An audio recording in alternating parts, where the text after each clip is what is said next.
Assalamualaikum warahmatullahi wabarakatuh. Baik, di sini saya Winda Latifatul Zara dengan NPM 1951 0401 99, Prodi Manajemen Bisnis Syariah, Fakultas Ekonomi dan Bisnis Islam, mahasiswa UIN Raden Intan Lampung, yang akan menjelaskan materi tentang pemikiran Hasan Hanafi untuk memenuhi tugas tauhid ilmu kalam. Pemikiran Hasan Hanafi.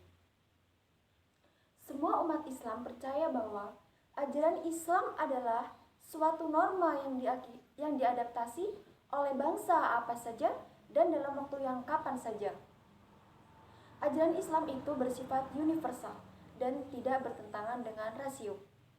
Semua muslim harus selalu membangun peradaban dengan kepercayaan itu sendiri dan harus selalu bertumpu kepada pesan-pesan abad. Hanafi beranggapan untuk membangun kembali peradaban Islam tidak dengan membangun kembali semangat. Tauhid adalah pandangan dunia, asal seluruh pengetahuan. Oleh karena itu, kita harus mengkaji konsep tauhid dan kita akan melihat bagaimana pandangan dunia terhadap tentang tauhid itu berfungsi. Kita berupaya menemukan bahwa tauhid adalah pemikiran yang seluruhnya mempunyai kaitan yang erat. Hanafi menegaskan bahwa membangkitkan semangat tauhid merupakan suatu keharusan. Tauhid di sini bukanlah pernyataan keesahan Tuhan, sebagaimana dipahami umat Islam sebagai antitesis dari konsep Trinitas dalam agama Kristen. Hasan Hanafi mengajukan konsep teologi Islam yang ilmiah dan sebagai alternatif sebagai kritiknya bahwa ideologi tidak ilmiah dan alami. Tujuannya sudah barang tentu untuk menjadikan teologi ini tidak sekedar sebagai dogma keagamaan yang kosong tanpa makna, tetapi menjelma sebagai ilmu tentang perjuangan sosial. Menjadikan keimanan berfungsi sebagai aktual, sebagai landasan etik dan motivasi tindakan manusia. Karena itu, gagasan Hanafi berkaitan dengan teologi adalah berusaha untuk transformasikan teologi tradisional yang bersifat teoretis menuju antropotis, dari Tuhan di langit kepada manusia di bumi, dan dari tekstual ke tekstual, dari teori kepada tindakan, dari takdir terkungkung kepada takdir kebebasan. Pemikiran ini setidaknya didasari oleh dua alasan. Alasan yang pertama adalah kebutuhan. Adanya sebuah ideologi dan ideologi yang jelas dan konkret di tengah pertarungan ideologi. Perlunya bangunan teologi yang bukan hanya bersifat teoritik, namun juga praktis, yang bisa melahirkan gerakan dalam sejarah. Hanafi menawarkan dua teori yang ia gunakan untuk mengatasi kekurangan teologi klasik yang bersifat teoretis. Yang kedua, analisis bahasa. Bahasa adalah istilah-istilah dalam teologi klasik. Teologi klasik adalah warisan umat Islam terdahulu yang seolah-olah menjadikan doktrin yang khas, yang sudah paten dan tidak bisa diganggu-gugat. Menurut Hanafi, istilah-istilah dalam teologi sebenarnya tidak mengarah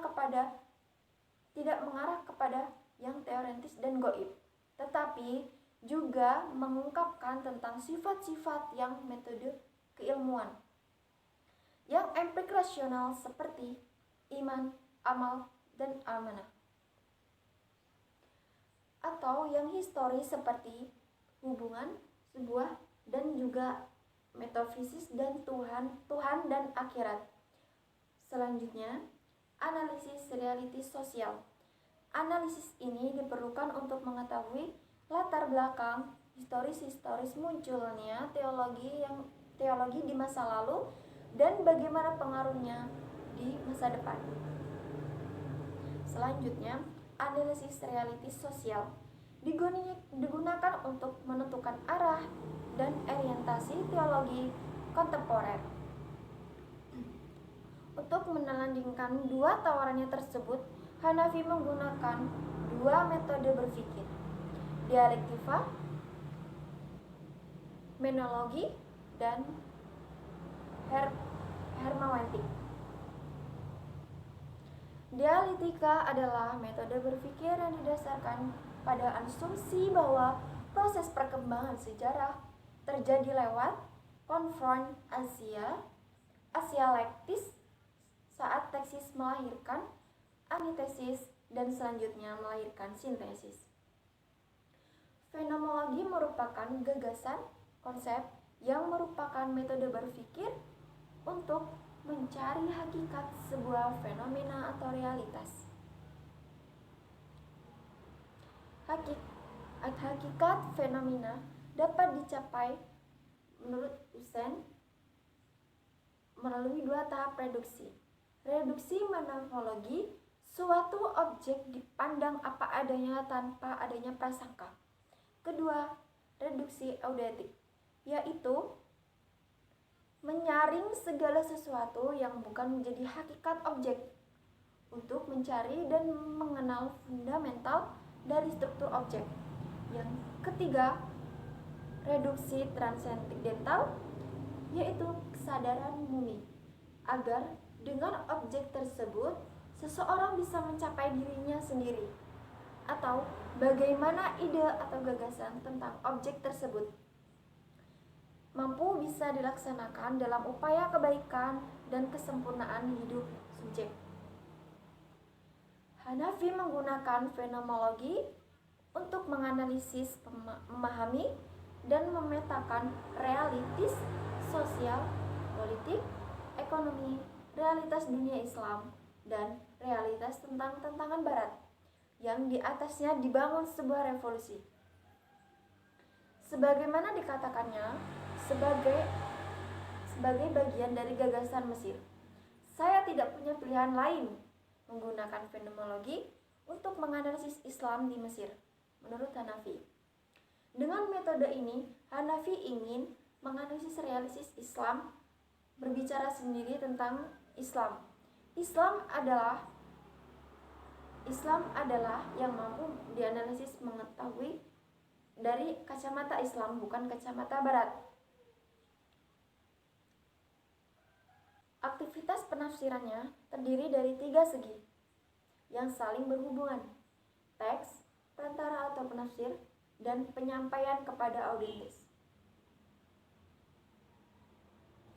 Orang yang melakukan hubungan romantik harus mampu menangkap pesan-pesan yang terdapat di dalam teks dan mengenal lingkungan dan masyarakatnya.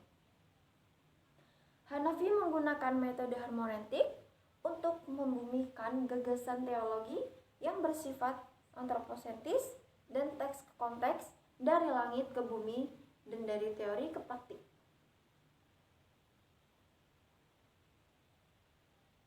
Mungkin sekian yang dapat saya sampaikan. Apabila ada pembahasan yang salah atau materi yang kurang baik, saya mohon maaf karena saya dalam proses belajar. Kepada Allah saya mohon ampun, dan kepada Bapak apabila ada kesalahan saya mohon maaf. Saya akhiri. Wassalamualaikum warahmatullahi wabarakatuh.